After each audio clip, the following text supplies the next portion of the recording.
ሰላም። ዛሬ የሳምሰንግ ስልካችን በተሳሳተ ፓስወርድ ለመክፈት ስንሞክር ከተወሰኑ ሰዓታት በኋላ ሞክሩ እያለ በተደጋጋሚ የሚዘጋብን ከሆነና 24 ሰዓት ድረስ ጠብቁ ካልን እነዚህን ሁለት ነገሮች ማድረግ ይጠበቅብናል። አንደኛው መፍትሄ በጣም ቀላል መፍትሄ ነው፣ የሳምሰንግ አካውንታችን መጠቀም ነው።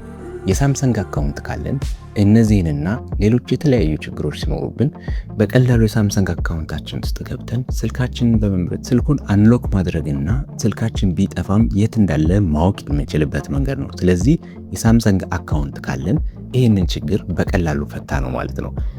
በሌላ ሰው ስልክ ወይም በሌላ ኮምፒውተር ላይ የሳምሰንግ አካውንታችን ውስጥ በመግባት አንሎክ ማድረግ እና ሌሎች የተለያዩ ነገሮችን ማድረግ እንችላለን። ነገር ግን የሳምሰንግ አካውንት ከሌለን ስልኩን የግድ ሪሴት ማድረግ ይጠበቅብናል ማለት ነው። ስልኩን ሪሴት ለማድረግ ሪስታርት እናደርገዋለን። ሪስታርት የማይሰራልን ከሆነ ወይም ሪስታርት ልናደርግ ስንል ፓስወርድ የሚጠይቀን ከሆነ ፎርስ ሪስታርት እናደርገዋለን። ፎርስ ሪስታርት ስናደርግ የፓወር በተኑና የድምፅ መቀነሻውን ለ7 ሰከንድ ያክል ተጭነን በመያዝ ፎርስ ሪስታርት በማድረግ እንችላለን። ከዛም ሪስታርት ማድረግ ሲጀምር የድምፅ መጨመሪያውንና ፓወር በተኑን ተጭነን በመያዝ ስልኩ ቫይብሬት እስከሚያደርግና የሳምሰንግ ሎጎ እስከሚያመጣልን ድረስ እንጠብቃለን።